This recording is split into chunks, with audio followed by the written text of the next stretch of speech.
Bienvenidos a una nueva inmersión. Hoy nos vamos a sumergir en una historia que, bueno, probablemente ya conozcas, la de Caín y Abel. Sí. Pero te aseguro que esta vez vamos a ir un poquito más allá de la simple anécdota bíblica. Totalmente de acuerdo. Vamos a intentar a través de Se pegó el texto, desentrañar todas las complejidades de este relato, que aunque antiguo sigue resonando con mucha fuerza en nuestros días. Claro, porque mucha gente se acuerda de esto como una simple historia de celos entre hermanos, pero la verdad es que hay capas y capas de significado bajo la superficie, preparado para descubrirlas. Totalmente preparado. Empezamos por el principio. Para entender bien la historia de Caín y Abel, es crucial comprender el contexto del sacrificio en la época bíblica. No era un mero ritual, sino un acto profundamente simbólico de adoración y de gratitud a Dios. Ajá. Y ahí es donde entran nuestros protagonistas, Caín el agricultor y Abel el pastor. Efectivamente. Cada uno con una ofrenda diferente, un reflejo de su forma de vida y quizás de su relación con Dios. Exacto. Caín, orgulloso de su trabajo en la tierra, ofrece a Dios los frutos de su cosecha, Un acto que a simple vista parece generoso. ¿verdad? Sí, parece lógico que quiera compartir el resultado de su esfuerzo. Claro, pero Abel, por otro lado, elige sacrificar lo mejor de su rebaño, el primogénito, el más perfecto de sus corderos. Un sacrificio que implica una renuncia mucho mayor, ¿no crees? Sin duda. Y la reacción de Dios ante ambas ofrendas es lo que realmente enciende la mecha de la tragedia. Efectivamente, Dios acepta la ofrenda de Abel, posiblemente con una señal visible como fuego descendiendo del cielo. La ofrenda de Caín, sin embargo, es rechazada. Imagínate la humillación de Caín. Su rostro se oscurece, la ira lo consume. Y aquí es donde muchos podrían pensar, pobre Caín, qué injusto. Pero Dios no lo condena de inmediato, ¿verdad? No. Y este es un detalle crucial que a menudo se pasa por alto. Dios, en su infinita sabiduría, ve el potencial en Caín, la posibilidad de redención. Le pregunta, ¿por qué estás tan enojado, Caín? ¿Por qué has decaído tu semblante? Si hicieras lo correcto, serías aceptado. Pero si no, el pecado está a la puerta y te desea, pero tú debes dominarlo. Es una advertencia, una oportunidad. Dios le está diciendo, Caín, tienes el poder de controlar tus emociones. No te dejes consumir por la ira, elige el camino del bien. Exactamente. Pero Caín, cegado por la envidia y el resentimiento, ignora la advertencia divina. La semilla del odio ya está sembrada en su corazón y la tragedia se vuelve casi inevitable. La historia a partir de este punto da un giro escalofriante. Caín, con una falsa calma, invita a Abel a dar un paseo por el campo. Es una escena que te pone los pelos de punta. Totalmente. Vamos a dar un paseo. Abel ese Caín con esa sonrisa fingida. Abel, sin sospechar nada, accede. Es la inocencia frente a la maldad que se avecina. Y en un lugar apartado, lejos de las miradas, Caín se balanza sobre Abel. Lo golpea una y otra vez con una furia brutal hasta que la vida abandona el cuerpo de su hermano. Es una imagen terrible, un recordatorio de la oscuridad que puede habitar en el corazón humano. Es un punto de inflexión en la historia, no solo por la brutalidad del acto, sino por lo que revela sobre la naturaleza humana. Caín, cegado por la envidia, ha cruzado una línea sin retorno. Y la pregunta que surge de inmediato es, ¿cómo puede alguien llegar a ese punto? ¿Cómo la envidia puede transformarse en un odio tan destructivo? Es una pregunta que nos interpela a todos, ¿verdad? ¿Cuántas veces hemos sentido la envidia corroer nuestro interior? ¿Cuántas veces hemos deseado lo que otro tiene, sintiendo que nosotros lo merecemos más? Y ahí está la clave, Dios no rechazó a Caín por la ofrenda en sí, sino por la intención detrás de ella. La envidia, el orgullo, la falta de humildad. Esos son los verdaderos pecados que sellan el destino de Caín. Exacto. Y Dios omnisciente lo sabe. Cuando Caín regresa, le pregunta, ¿dónde está tu hermano Abel? Y la respuesta de Caín es una mezcla de arrogancia y miedo. No sé. ¿Acaso soy yo el guardián de mi hermano? Esa frase, ¿acaso soy yo el guardián de mi hermano?, resuena a lo largo de los siglos, ¿no crees? Es como si Caín, en su intento de evadir la responsabilidad, estuviera cuestionando el propio fundamento de la fraternidad humana. Absolutamente. Y la respuesta de Dios es contundente. ¿Qué has hecho? No hay escape, no hay lugar donde esconderse de la verdad. La sangre de Abel clama justicia desde la tierra. Y llega el momento del juicio. Dios, en su justicia, sentencia a Caín a una vida de errancia y exilio. Serás errante y fugitivo sobre la tierra, le dice, pero incluso en el castigo hay un atisbo de misericordia. Eso me intriga. Dios, a pesar del terrible crimen cometido, decide proteger a Caín con una marca que impide que otros lo maten. ¿Cómo interpretas este acto de clemencia? Es un punto fascinante que ha generado debate entre teólogos e intérpretes a lo largo de la historia. Algunos lo ven como un símbolo de la compasión divina, un reconocimiento de que incluso el alma más manchada por el pecado puede albergar una chispa de bondad. Es como si Dios, a pesar de la ira justificada, no quisiera cerrar la puerta a la posibilidad de arrepentimiento. Exactamente. Otros lo interpretan como una forma de evitar un ciclo de venganza sin fin. Si Caín fuera asesinado, ¿quién vengaría su muerte? Y la muerte del vengador.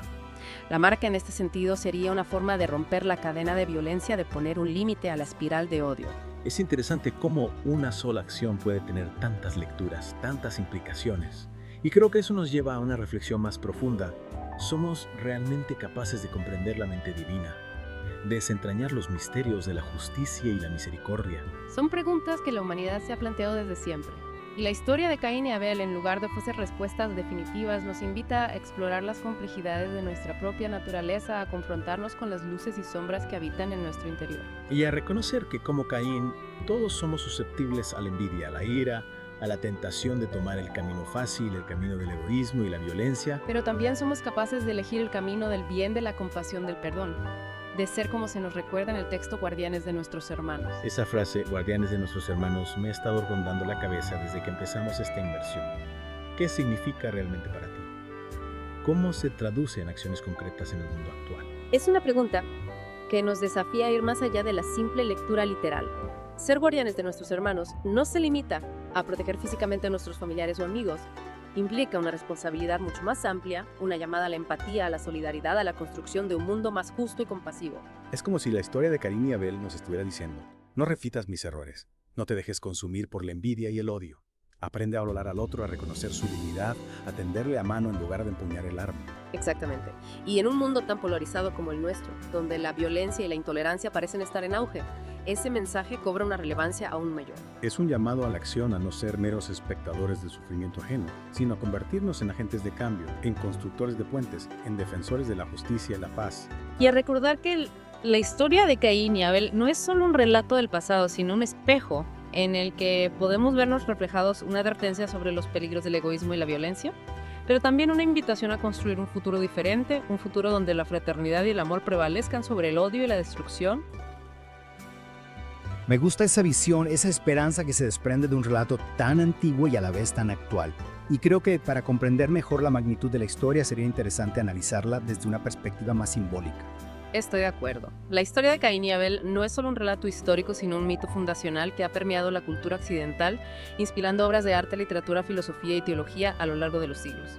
¿Qué símbolos o arquetipos podemos identificar en este relato que nos ayuden a comprender su profundidad y trascendencia? Uno de los símbolos más evidentes es la oposición entre Caín, el agricultor, y Abel, el pastor. Caín representa el sedentarismo, trabajo de la tierra, la civilización. Abel, en cambio, simboliza el nomadismo, la vida en contacto con la naturaleza, la pureza. Es una dualidad que se repite a lo largo de la historia humana, ¿verdad? La tensión entre la cultura y la naturaleza, entre lo material y lo espiritual. Exactamente. Y el hecho de que Dios prefiera la ofrenda de Abel, el pastor, podría interpretarse como una crítica al materialismo, al afán desmedido por lo terrenal. No se trata de demonizar el trabajo o la agricultura, sino de recordar que el verdadero valor reside en lo espiritual, en la conexión con lo divino, en la pureza del corazón. Otro símbolo interesante es el de la sangre de Abel, que clama a Dios desde la tierra. La sangre en muchas culturas representa la vida, la esencia vital.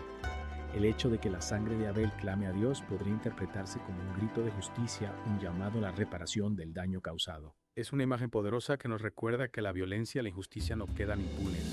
Dejan una huella imborrable en el mundo, una herida que clama por ser sanada. Y la marca que Dios impone a Caín, ¿qué significado simbólico le atribuirías? La marca, además de ser una protección, también es un estigma, una señal visible del pecado cometido.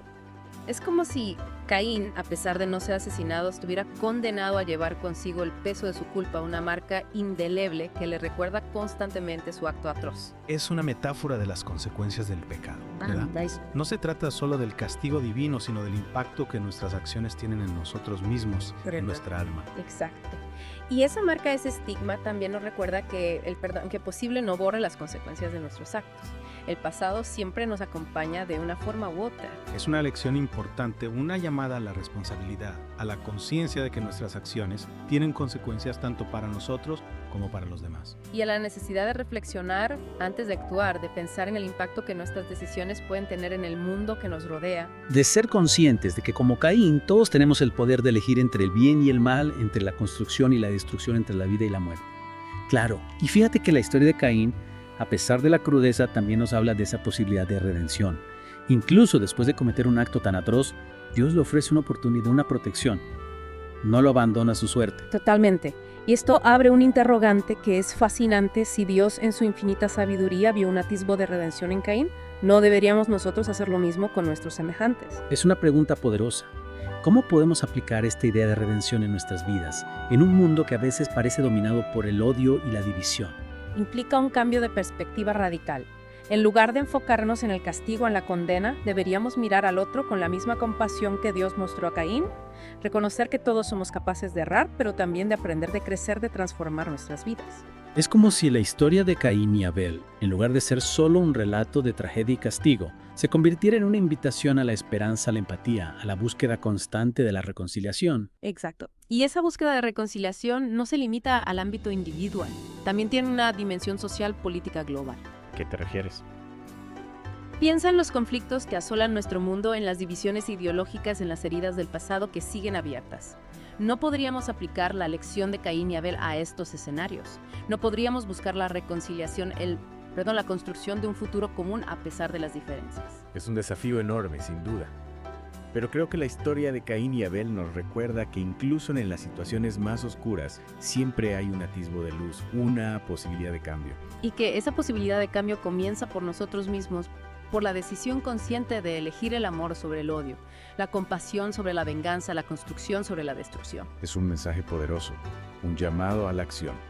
Y creo que resume a la perfección la esencia de esta inmersión en la historia de Caín y Abel. Hemos viajado a través de las capas de significado de este relato milenario, explorando sus complejidades, sus contradicciones, su impacto en la cultura y en la psique humana. Y nos vamos con una reflexión profunda sobre la naturaleza del bien y el mal de la justicia, y la misericordia, el poder del perdón y la posibilidad de redención. Y con una pregunta que nos interpela directamente. ¿Seremos capaces de aprender de los errores de Caín y construir un mundo donde la unidad y el amor prevalezcan sobre la envidia y la violencia? Esa es la pregunta que dejamos resonando en el aire. Gracias por acompañarnos.